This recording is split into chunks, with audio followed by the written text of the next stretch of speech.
talking online today. Let's start here. I'm Justin, the online pastor at a church called Mariners Church in Southern California. Everything I learned here at Central, and not just I didn't learn about online here at Central. Online didn't exist then. Thanks to COVID, we have online. But I learned how to learn and how to lead here. And because of that, I was able to pivot and change and maneuver. I'm sure a lot of you have been in ministry for a while, probably had to do the exact same thing during COVID. So during COVID, everything shut down. I'm sure you all remember that. And it was tough. Everyone moved online, and it was very difficult. People were scattered. And when we moved online, we saw something very unique when we started coming back in person. There was still a lot of interest, a lot of involvement, a lot of engagement.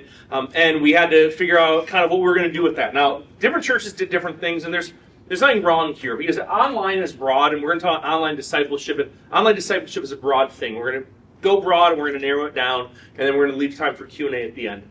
We had to make a decision, and different churches made different decisions. Are we going to shut down online because we want to focus on everyone being here in person? There's nothing wrong with that, first of all. Do we want to engage online as just a screen door, to people coming in? So people move to just in person. Okay, there's nothing wrong with just in person. There's an R there. Some people move to the screen door model. Screen door. There's nothing wrong with that. I like the screen door. And then some people said, well, you know what? We want to make this an extension of what we do. Either as a ministry, just more options. This is an extension of who we are. Like more than just a screen door. Like you can actually have involvement. So we're going to go into more detail with some of this. And then some of us said, hey, we want this to be a campus. We want this to be more than a screen door, more than an extension of what we're doing. Like we want this to be a campus, we want people to be able to give, to be discipled, to serve, to have community. Now, this goes in like 4 different directions, and we're going to get there, okay? So I think I want to de-escalate any stress here, because sometimes when you hear online, you hear, well, are you telling our people that they can stay home and just be in their pajamas? Or they can stay home and be unaccountable, or really undiscipled, or under no real authority, or under no pastoral authority? No, obviously not. That's insane. Jesus doesn't teach that. I don't teach that. I don't think churches should teach that. Is online an important tool for how we continue discipleship outside the walls of our church? Absolutely, I think it is. Can someone be, you're late, sir, by the way, so please quiet down.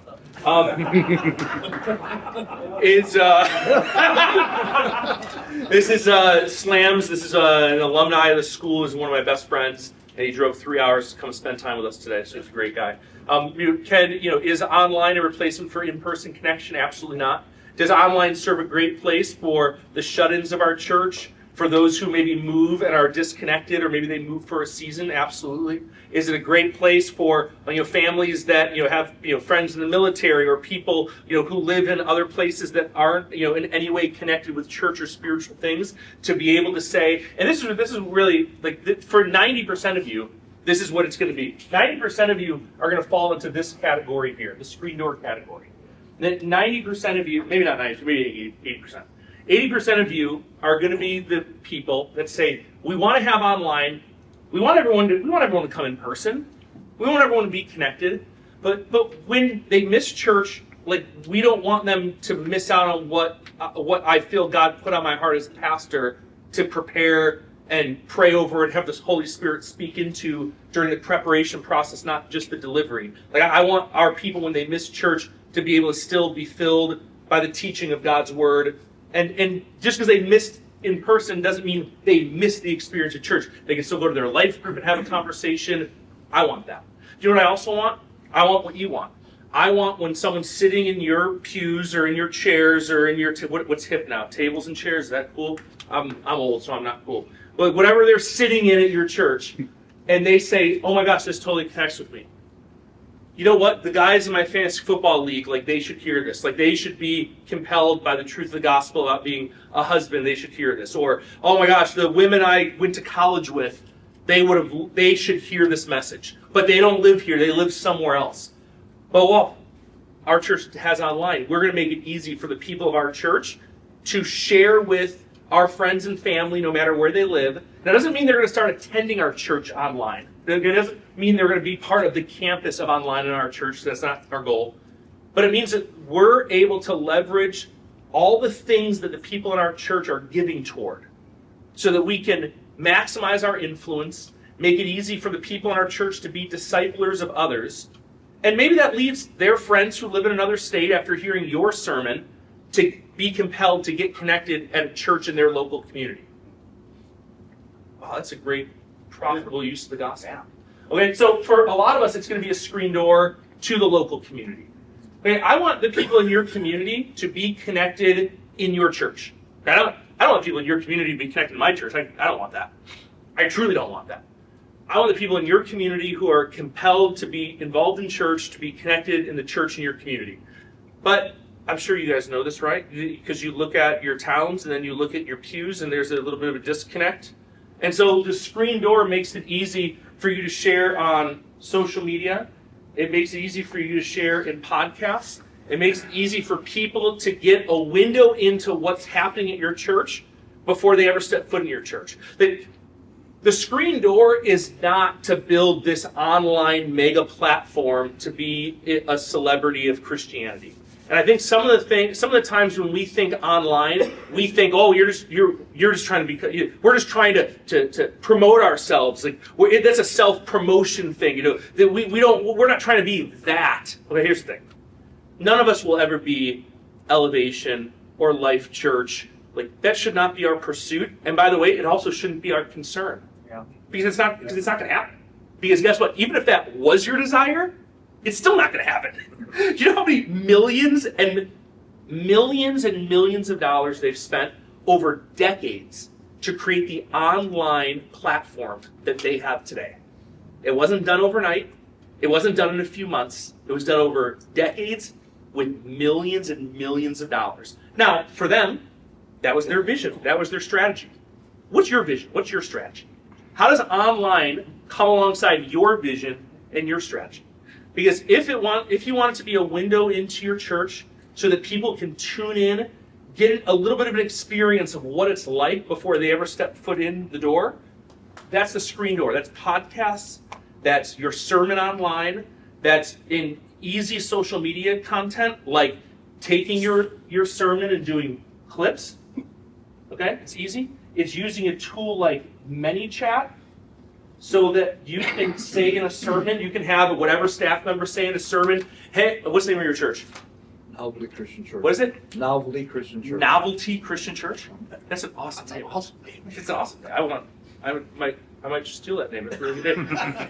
You're a youth person, or the guy with the muscles, you just have whoever, put a tank top on, whatever, and you say, hey, community, if you want to check out more about Novelty Christian Church, just type in the word novelty below, and we're going to send you a bunch of info about our church on Instagram. It takes 2 seconds, and the tool ManyChat allows for that. Now, that's using online as a screen door to your church to move people in your community into your... Now, if other people are engaging or watching or find it interesting, great.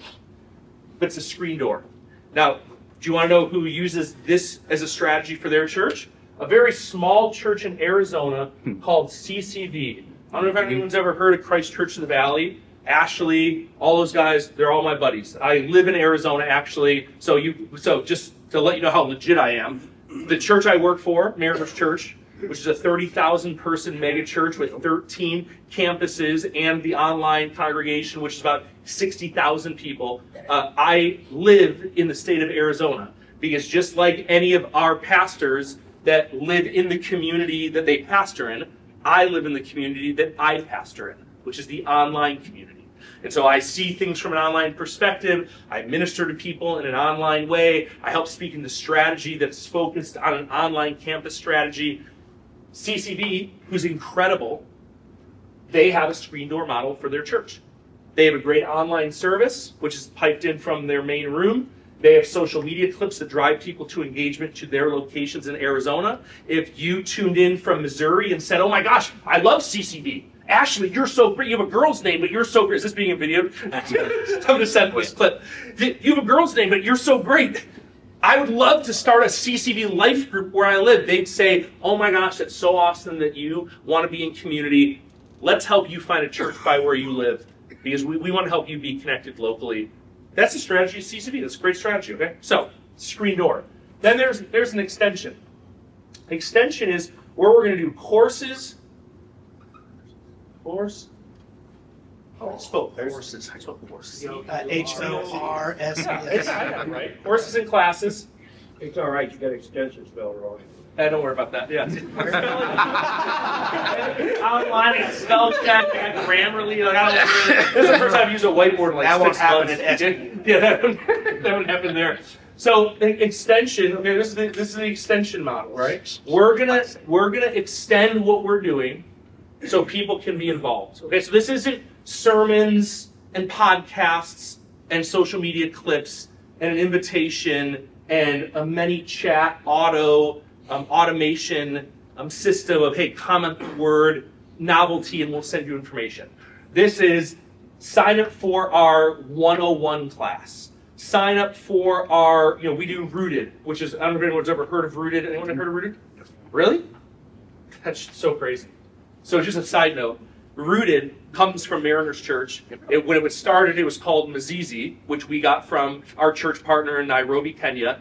And we took it and we made some enhancements with our global partners around the world, some of whom are very good friends of mine, and launched the Rooted Network that is in thousands and thousands. The whole thing's wild. So we run Rooted Online, which is a 10-week discipleship experience that comes with a prayer experience, a serve experience, and they're in a group of people, and then they move on to be life groups. And I have about 60 life groups around the country that are all online. The whole thing's wild. Extension, this is what extension is. Extension is, we're not concerned with the person that lives in other states, but we want to leverage discipleship experiences to enhance the spiritual growth of the people within our church without having to rely on them coming to our church for it to happen. So let me use an example. Sir, what's your name over there with the Count of Monte Cristo facial hair? What's your name? What was it? Yeah, not you. Yeah. Justin. My name's Justin. The Holy Spirit's. I'm joking.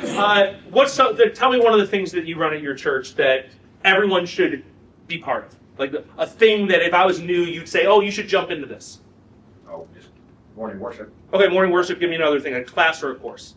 Women's Bible study. Okay, I love women's Bible study. Let's use women's Bible study as the example. Okay, I love women's Bible. I have a wife. She's a woman. I love when she does Bible. Hey, there's nothing more attractive than watching my wife do Bible study and watching my daughter and my young son seeing her in God's Word. There's nothing more attractive. We had right to the bedroom. Okay, it's also in video. You know what really bums me out, and I really mean this, when we do courses or classes or a women's Bible study at the church, and the content is so good, and then people realize, think to themselves, oh, I wish X person was here. I wish Lillian was here, but she was homesick. Or, oh, I wish my mom could have seen that, whatever. Okay, so we're taking the things that we're already doing, and we're making them available online for people in our church to watch after the fact. This is an easy strategy. This is a camera in the room. You're recording it. You're able to send it out and say, hey, we want you to be here, but if you can't be here, we get it. And we want to make sure you keep growing from this men's thing or this women's thing and whatever, okay? Now, you might think, oh, well, I work at a small church. I don't have the budget to do a whole thing. Okay, so here's the thing. People care about involvement and content more than they care about quality when it's a relational discipleship piece of their own church. Yep. When I'm watching some anonymous thing online, I care about quality. Mm-hmm. Okay, I don't know those people. I don't know what their deal is. I care about quality. I want it to be really great.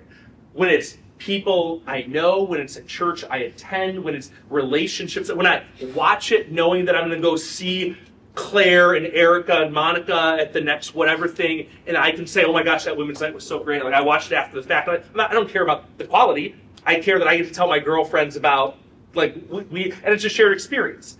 So you're taking the things that you're already doing and making them available. Okay, so here's another one. We want things that are reproducible.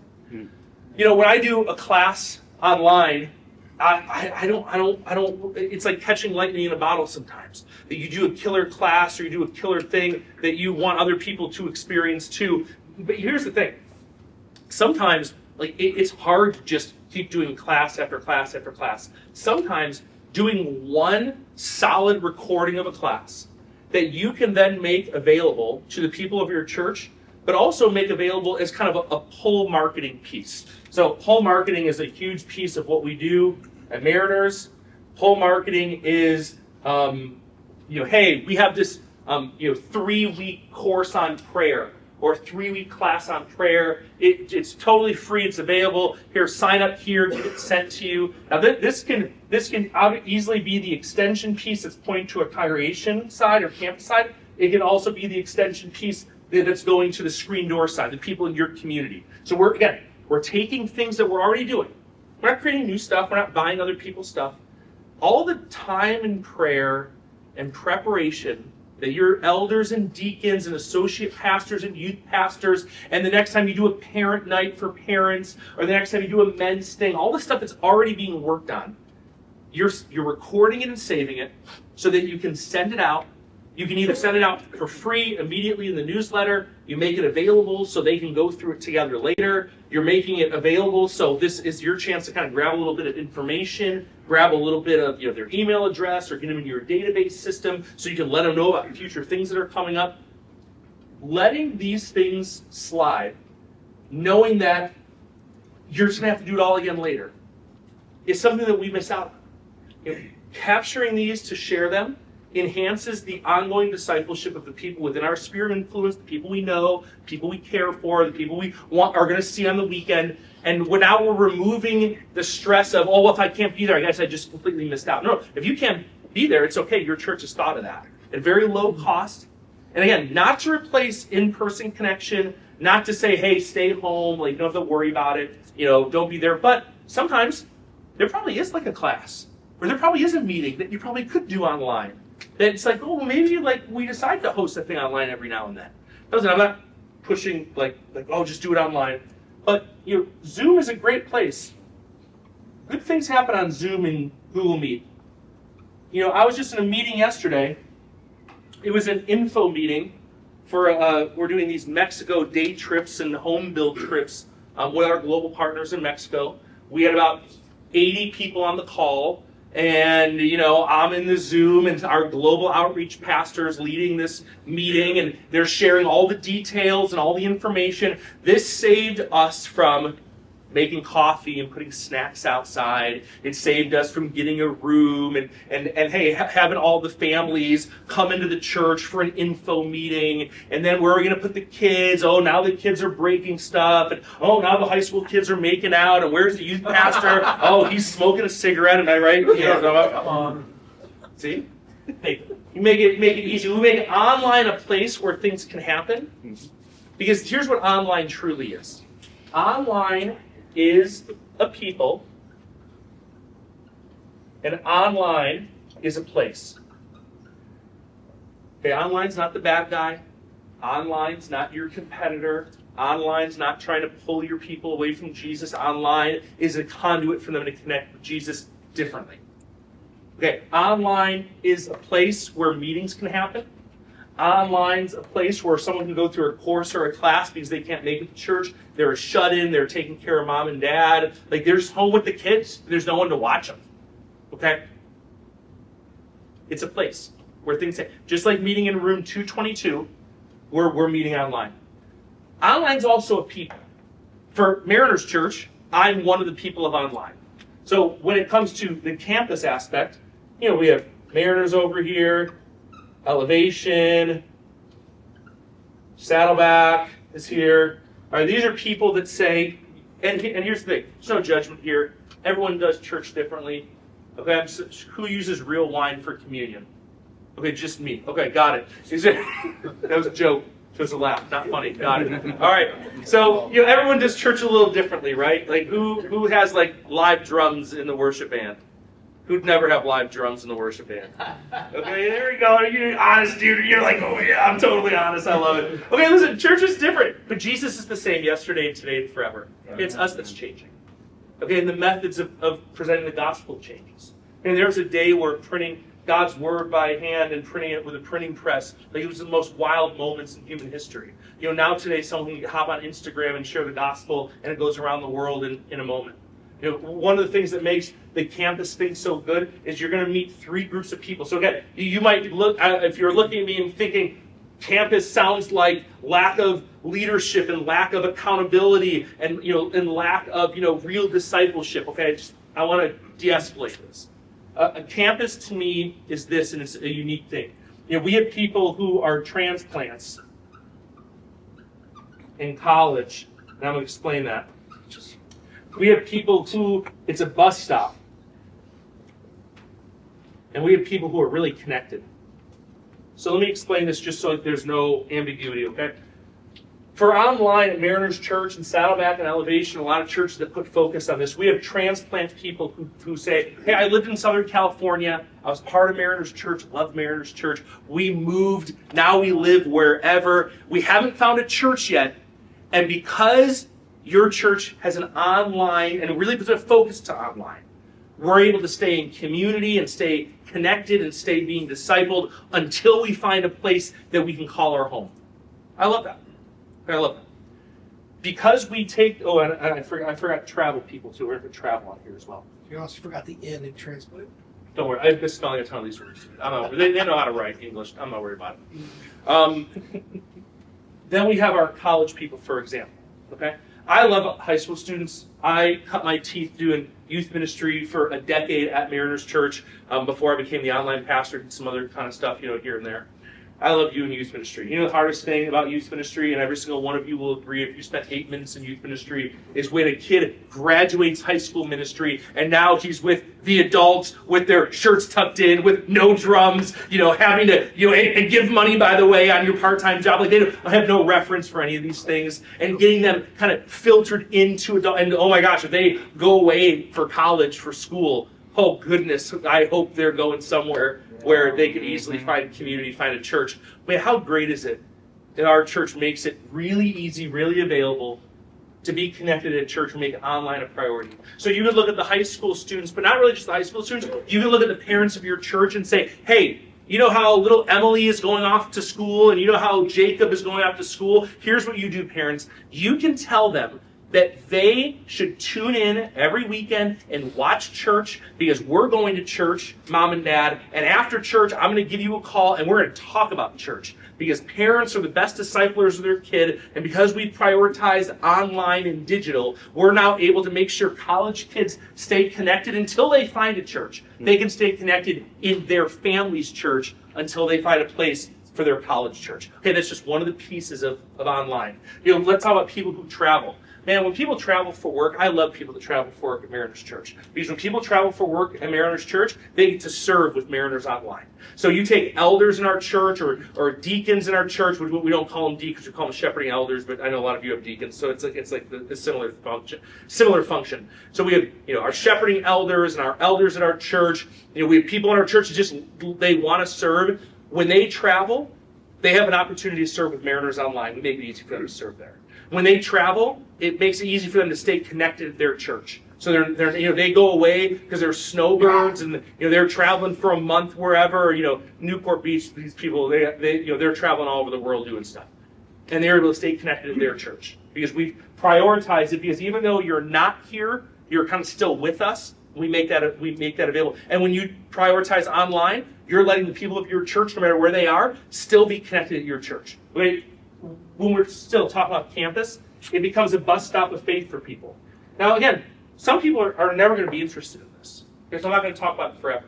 But the bus stop of faith for people is we prioritize digital, we prioritize online, we make sure everything's optimized. So when someone in the state of Kentucky is going through marriage problems, and they hop on Google, and they come across your sermon about marriage, and they have an avenue to connect more deeply in your church, and they're able to chat with Jim, who's in the chat online, and say, Jim, I'm going through this sermon, connected with me, I'm going through marriage problems, I don't really know what to do, and they find themselves calling your church home for just a little while, like as they're going through this life crisis of faith and of life and of whatever. Doesn't mean they're going to stay there forever, doesn't mean they're going to start giving money, but for them it becomes like this safe bus stop of faith before they get connected to the church where they live, before you help make a recommendation that kind of moves them along in their faith, it becomes this for people. And then you have people like me who are like the connected, we are the people who, and I would use the Wilbur family who live in upstate California. I'd use the Johnsons who live in Vegas. I'd use the Earls that live in Salt Lake City who are starting a nonprofit that the church supports. Like I would use the Lillian who lives in the state of Washington. I would use Edward, who him and his wife live in New York City. They do an incredible prison ministry, and they call Mariners Church their church because they're in an online life group. They serve, they give to the church. Mariners Church is their church. And you might hear that, and it's still like I don't totally get it, and it's okay. But for those who say, man, I love that teaching and I love that worship, and I'm in a biblical community with people, and I'm giving, and I'm under an authority, and I'm known, and I'm noticed when I'm missing because I'm in a life group, like those people are connected. That's Mariners Online. Now here's the thing. Every single one of us has access to the tools to create online in some way, shape, or form in our churches. And here's the thing. It doesn't have to be this. It doesn't even have to be this.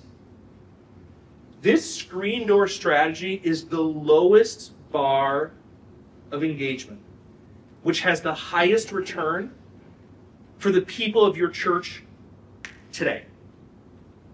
The highest return for the people of your church today. Imagine every sermon. Who teaches like on the weekends? On the weekends they teach on a regular basis. Okay. Do all of you have a podcast attached to your teaching? Okay. Okay, just hear me out. You're not Jesus, of course. None of us are. There's only one Jesus, and he was the best. Do you know what's so good? Being able to go back and read Jesus' sermons over and over. I love that. I love that. I can tell you how many times I've sat down. I don't think I like being in rooms like this because I know I'm not the only one.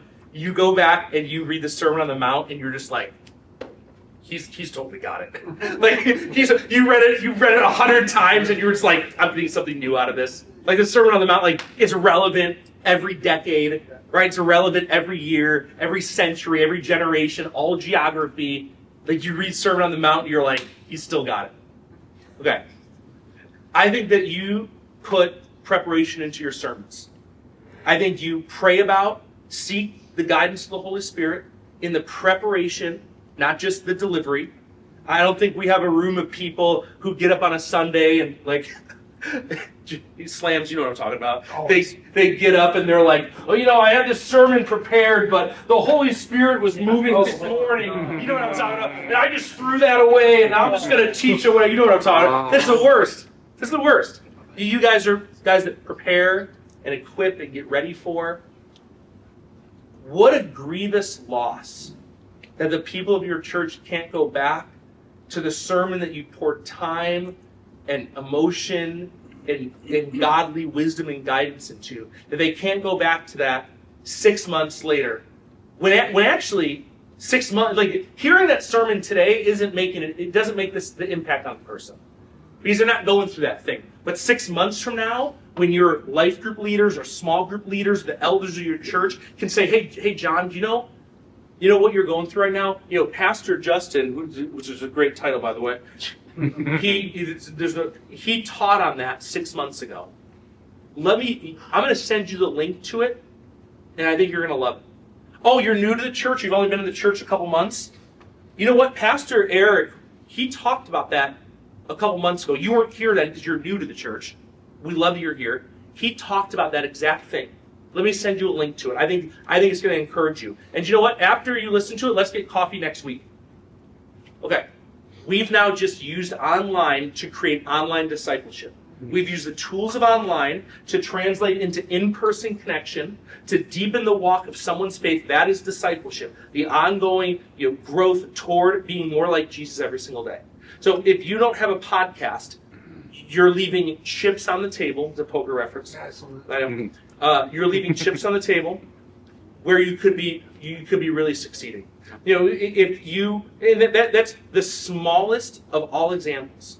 We could talk about YouTube is a place where we put video. We could talk about the social media clips that you use from the sermon. We could talk about taking your sermon transcript.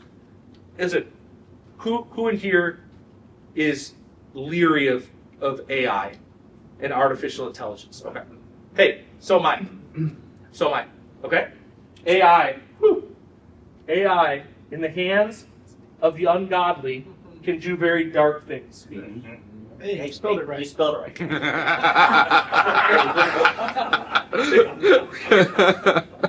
I don't want to brag. I also think AI in the hands of the godly can do incredible things. You know how I think of AI?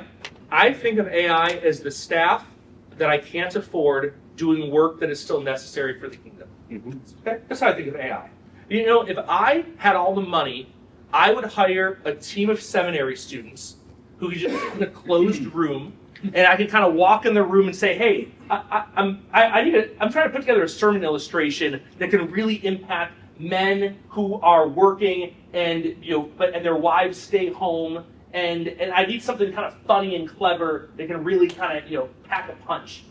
Can you write me a couple ideas?" And I come back and they say, "Hey, here's all the ideas for you," and I kind of read through them. And obviously, I'm going to make changes to them. I'm going to edit them. I'm not going to just take it and use it. You know what I'd love? I'd love to have a room of people that I could say, "Hey, here's a recording of my sermon.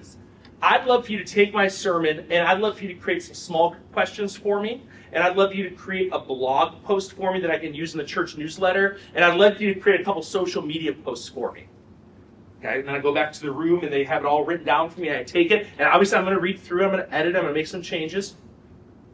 But now I've just used a tool that's digital to do the work of people I wish I could pay for to do things that are necessary for the kingdom. They can actually make a big impact. Now, here's the thing. I'm not selling you an AI, but I get no commissions from AI. Here's what I'm saying. Taking a sermon, taking the transcript, making an email, making some small group questions that still get read and edited and changed because they need the human touch, the pastoral touch, okay? That's not a bad thing. That's no different than a couple seminary interns that are sitting at a table doing the hard work. It doesn't mean you're taking the seminary student stuff and just hitting send and posting it and letting them do everything and you take the credit. No. You as a pastor, you as a leader are looking over it, making sure it's accurate, making sure it reflects the values of your church and the values of your teaching, and then you're using that. But now you've just shortened the window of work to maximize the time you can be relational with people, maximize the time you can make phone calls to people, maximize the time you can sit down and have coffee with people. AI is an incredible tool for those purposes. Are there people that will say, "Hey, chat, write me a sermon. I want to, have a bourbon this week instead of writing, whatever." Of course there are. Man, I pity those people because they're using a tool that can be used in a godly way and an ungodly way, just like we all can. Everyone here probably has a cell phone. Man, you could use that in a godly way and an ungodly way. You can use that as a distraction from your kids and you sitting there on date night with your wife, or you could put it aside and guess what? You get to read some emails when you have a time and someone can get a hold of you when they're in a hospital. You can use those tools in godly ways and in ungodly ways. And AI is the exact same way. Now, you got to come up with your own values of how you use it, but that's an accessible tool for you to make things easier, to move things forward. It's an online discipleship tool. It's just a tool, not a solution, but a tool to enhance in-person discipleship. Okay. I said a lot. I made some jokes. We had the no drums guy, okay? Honest dude, thumbs up from him. Pastor Justin in the back, great guy. I think I gave an overview of online discipleship. Online's a people. Online's a place where things can happen. It's a screen door. Okay, I want people in your community to go to your church in your community. Online gives them a window in so that they can see what it's like before they ever show up. It can be an extension of your church. You can do classes and courses that you're already doing, but you can share them online and make them available with a very inexpensive camera so that people of your church don't miss out on the things of your church just because they can't get to your church. That the things of your church is not defined by the walls. It's defined by the people, the relationships. That is your church. If your church burnt down, you're probably going to meet in the parking lot. Like, your church is the people. So you're making the things of your church accessible to the people of your church using digital means. And for some, like these churches, like us, it's a place where we really look for that transplant or the college student, the person traveling and creating options for them. We know it's going to be a bus stop of faith, and we invest time, money, and energy into the person that lives in Ohio, in Chicago, and Washington. And that's what we do. That's what has to be what you do, because that is not what defines online discipleship. And for some, it really is a connected place where people are giving online because they are part of the people of online, not just giving online because your church makes it available for the people in your church to give online. Okay, because online is a people, they can give living from Washington or Arizona or Chicago. And they may use online tools to give. That's the place, like a pay, what's it called? Pay something. PayPal. Not PayPal. What are you doing? The pay thing. The pay. Tap to pay. The church thing. The church. Tithely. Tithely, that's what it is. Pay's not even a word. There you go.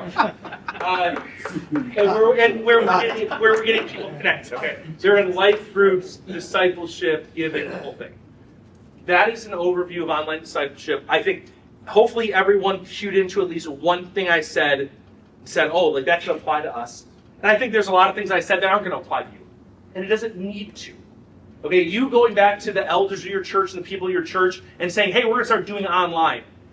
If their first reaction is, what do you mean? What? This is what we're talking about. This could be what you're talking about. It doesn't mean this. It doesn't have to mean this. And for most of us, it shouldn't mean this. Because we don't have the resources for it and the time for it. Okay, so I don't want to brag, because it's not a brag thing.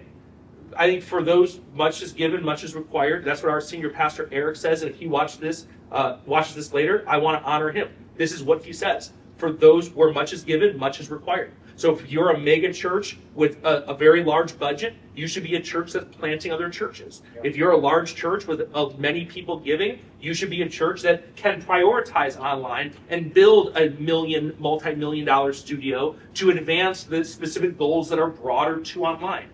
Not every church is equipped for that. Not every church is called for that. But for the churches that are called to something digital, there are many places for you to play in the digital world, the online world. You just got to find the ones that work for you. You just got to find the ones that work for you, and then you move at it. And the people of your church will thank you. Because it's going to allow them to be discipled when they're not sitting in those seats. With still as you as their pastor, with your church values, the things that are the guiding principles, the guiding lights. And then they're going to be able to have conversations with their friends, family, people in their life group they've never been able to have before. That's a little bit of online discipleship. That is a broad overview. I want to leave some time for questions before we go. So who wants to go first? There we go. So like right now, we're a small church, about 80 average. The only really online thing we do, we live stream onto YouTube, and Great. Then the download's posted. And we just upgraded to like a 360 camera and all the things to be able to do something like that, and it's great. And some of the fruit that comes out of that, obviously, travelers, they can watch it. I love it. We got older ladies that, they'll think, I don't catch it all the first time, but I love it. I love 3 old times women. a They're week. great. And then there's about 17 churches in our county, but the nursing home in our county, they watch our live stream. Love it. For their, so What a great great gift. things there. One of my questions is what do you do about? Sometimes I find myself changing my language, knowing that it's going to be online instead of just speaking in house. And how do you prioritize the in house versus others listening? It's a great question. I'm not saying No. I know your question. Okay. I think I know it if I don't hit it. Okay. For these people here, we're prioritizing these people here. Okay. If you're speaking in a campus model, you're speaking to the people that live far away. So when Eric's teaching, he is our primary teacher at Mariners. He's using examples that fit for people no matter where they live. He's speaking directly to camera, to the online community. Hey, Mariners Online, we love it. And you can go to Mariners and you can watch the YouTube channel. Hey, Mariners, so happy you're here. Let's tune in. Everything's direct to camera. When you're in this world and in this world, you are not thinking about the people that live far away. You're thinking about the people right in front of you, because you want the people watching to be right in front of you. You don't do the cheesy, hey everyone, well, what's the name of your church? Novelty Christian. Hey, Novelty Christian Church, like I'm so happy everyone's here today, and everyone watching online, hope you're doing great too. Don't do that. Okay, that's weird. It makes everyone in the room feel uncomfortable because they have no context for it, and it's not authentic to the culture of the church because we're not trying to prioritize an online community in this space or this space. But we're giving a window into what God's doing at our church, and that's the deal. Now, here's the one little hiccup, the little thing I'd add.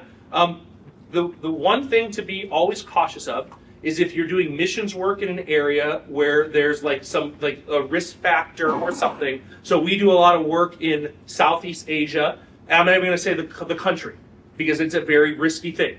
So whenever we're talking online, we talk about Southeast Asia. We don't talk about the specific countries where we're doing the work. If we slip up, we go into YouTube or into the video and we edit it out.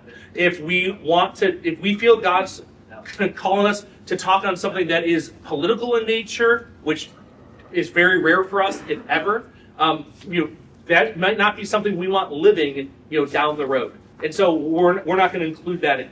So you have to be mindful, what you put online is going to live online forever. So, but also, I'd make that same thing clear. Hey, can you take this? Sure. Can you take this? Yep. Just go talk to one side. So, I personally do work in Southeast Asia as well.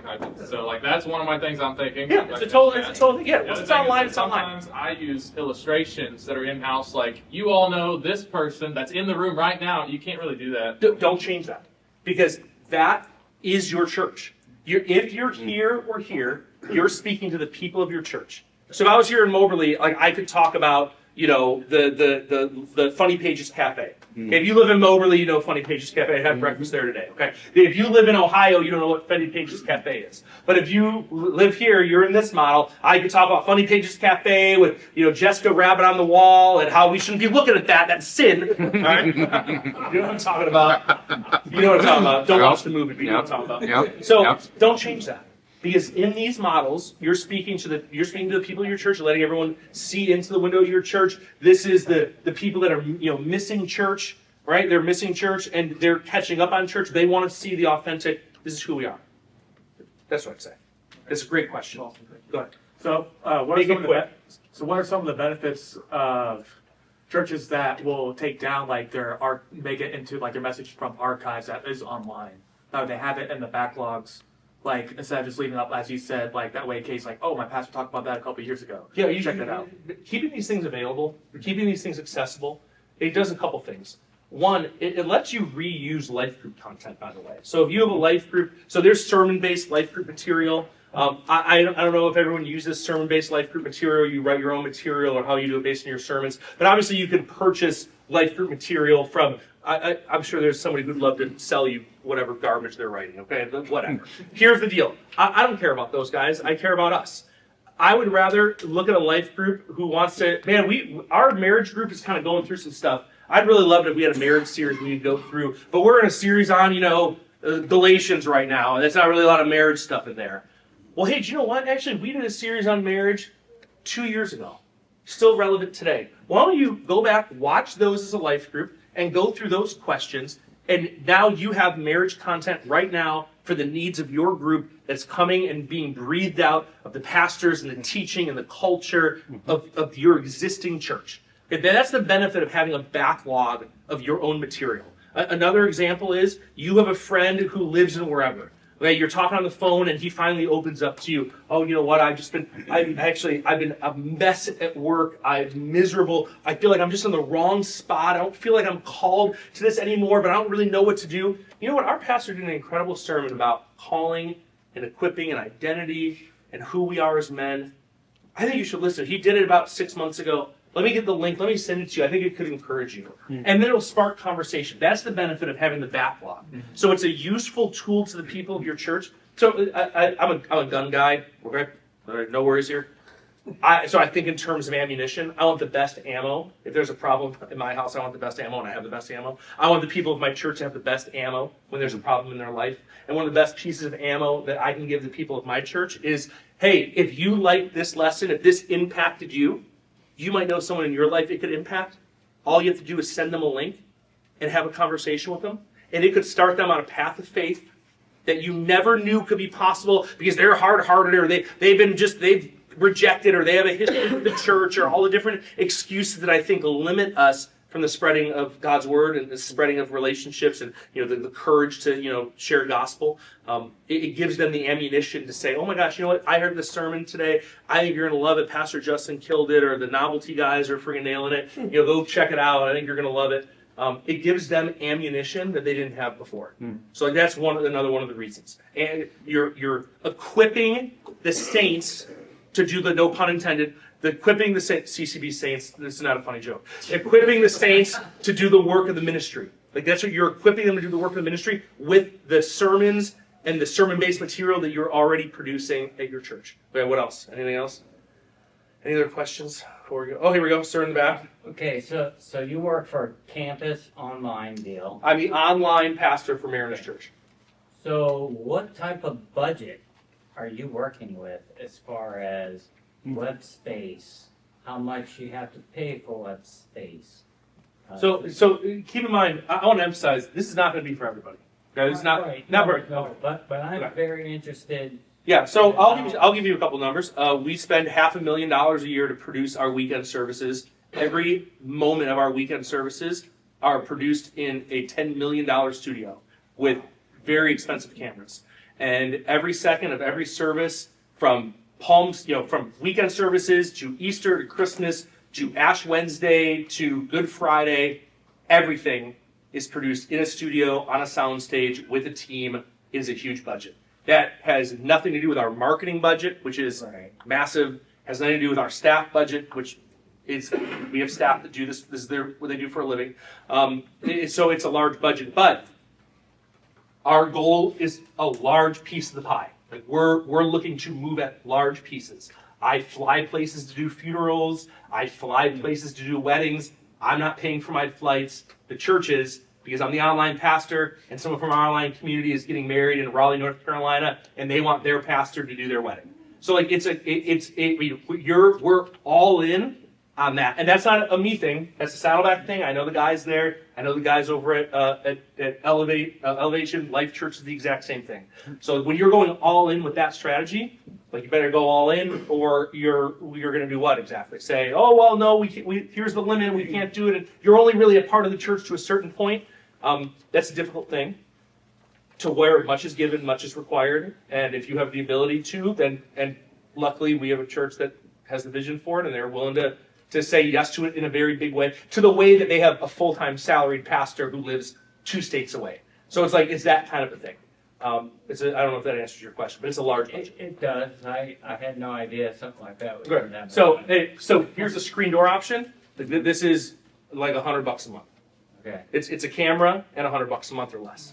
Okay, that's why like this thing. There's some people get into this and like they're not counting the cost before they start doing the building, and like they end up feeling bad about it, and they end up making promises they can't deliver on, and then things come up and they don't know how to deal with it. This is $100 or less. This is a camera. This is a podcast. This is taking the audio, uploading it onto a Podbean, which could be free. It could be $12 a month. Is like the thing. So I do a podcast called Carpool. Who loves their kids, by the way? Who hates their kids? No, so it's called Carpooling with Jesus. I started this because, like all husbands, I am a wrench in the engine to my wife sometimes. And I had a meeting cancel, and I said, well, how about I come with you guys to school? I'll hop in the car, and we'll go. And she has a routine, like most of our wives do with young children. We have 4 kids. And she's like, I don't think you should come. I think you will be a distraction to our routine. We pray, we do affirmations, we listen to a podcast. Well, I was like, it's fine, I'll behave, I'll sit there quietly. And she puts on this podcast. I know. She put on this podcast. It was like a kid's podcast about like Roman tax law or something. It was very lame, very weird. And I obviously was critical of course, as a pastor. And she said, well, if you think you could do better, go for it. And I said, okay, I'll give it a shot. And I prayed about it and thought about it for like 3 months. I made some sample episodes, and then I started Carpooling with Jesus. And it's a Monday through Friday. It started as a Monday through Friday, 5-minute or less devotional podcast for kids. Every episode ends with a question. Then about 6 months later, we expanded it to a nightly podcast as well called Goodnight Psalms. And then a couple months later, we expanded it again to Carpooling with Heroes of the Bible, which is a 5-episode deep dive. Each one's around like 8 to 10 minutes long, looking at a character of the Bible and going like all these things. And last year we hit 1 million downloads across the podcast. Do you know how big the team is and how big the budget is for that? I'm the team, and the budget is however much my wife's willing to let me spend on it. Okay, so like whatever. And guess what? Just today, I'm sitting there because God's blessing it. And by the way, God's going to bless your stuff too. Okay, God's blessing all of our stuff. Some gal who's an influencer, whatever, 157,000 followers. She is a mom that someone shared the podcast with her, and she shared it on her platform. And I've got like 1,000 more downloads in the last 3 hours. So here's the thing. Here's the point of why I'm saying that. You can have a very low entry, like Carpooling with Jesus was a very low entry cost for me. I already have the microphone. The hosting's $12 a month. I made the graphics on AI. This is not hard stuff. Recorded it, posted it, but I was consistent to it. Okay, our sermons, we do them every single week, 52 weeks a year. We're consistent to it. Okay, it'll grow over time. There's a plan to it. And then someone is going to catch it, and it's going to make an impact, and they're going to share it. And then it's going to catch on in your community, and someone's going to share about it in a mom Facebook group, or a dad, or just a community Facebook group. Man, something's happening over a novelty. I heard this sermon, it blew me away. Like, God is going to use the things, because guess what? Healthy things grow where we water it. Healthy things grow where we water it. So when we water the things of digital, doesn't mean we have to put in all the money, doesn't mean we have to put in all the time and the resources, but there's a low barrier of entry that if you continue to water it and continue to plant these seeds and spread these seeds, God can water it, and healthy things are going to grow from it. It's going to be unexpected. So don't be turned off to online in any way, because it can't be like this budget thing. And I don't think that's what you're saying, but I just want to say that to say that. Don't be turned off to it. It's like, oh, well, we're never going to be Mariners Church. No one should be. Because we're doing our own thing. But man, everybody can be kind of in this world, which is a low bar of entry. So does your church have an app then? Yeah, we do. Yeah, it's great. You can check it out. I check it out sometimes. I use it to give. It makes my life easy. So, with this online system, how do we navigate all the licenses for music and? Dude, this is you know what I want you to do? You head home, hit Google, and you ask that question, and it'll give you all the websites you need to do it. And it's super easy. It's super simple. And by the way, we've been doing it for years. We've never had an issue. Every church I know, they've never had an issue. Like this. You're not playing recorded music. You're not playing the music videos of Matt Redman. Like you have Johnny up there, barely hitting the notes of Matt Redman, like doing his best. Okay, so there's a difference there, and I think there's knowledge of the difference. Now, if you're playing this Matt Redman song over the whole intro, and that's what you're posting, of course it's going to get flagged. Because it's not your song, it's a Matt Redman song. But people singing the music is different than you playing the music video. So that's a good difference and differentiation. And a quick couple Google searches, you'll be good to go. Royalty free. Yeah, royalty free. I mean, dude, Monica up there with a guitar, like singing Oceans, like that's not Hillsong. It's just singing Oceans, okay? Like it's different, and it's taken differently on Google and YouTube, which is why there isn't issues for 90% of churches. It's not something to worry about. What other questions? This is something I'm very passionate about. So if there's any other question, I want to answer them. Okay, here's my email address. I'm going to write up here on the top here. This is a very easy email address. Online at Mariners Church. Okay, church. You're so in my head right now. But by the way, the student can sit back row and he would mess around with me. Now he's sitting front row trolling me. Online at marinerschurch.org. I am an alumni of this school. I care deeply for the gospel and for it being spread through any digital means available to you. And if you want to talk, if you want to hop on a Zoom call with your elders or with whoever you want to hop on one, I charge $0. Think of it like the consultant. You don't have to pay. I'm more than willing to give my time to you because I love this school. I love men who want to make a big deal about the gospel in their communities. Anything that I can do, I'm willing to do. And I thank you guys for being here today and for rejecting the other breakout and for embracing mine.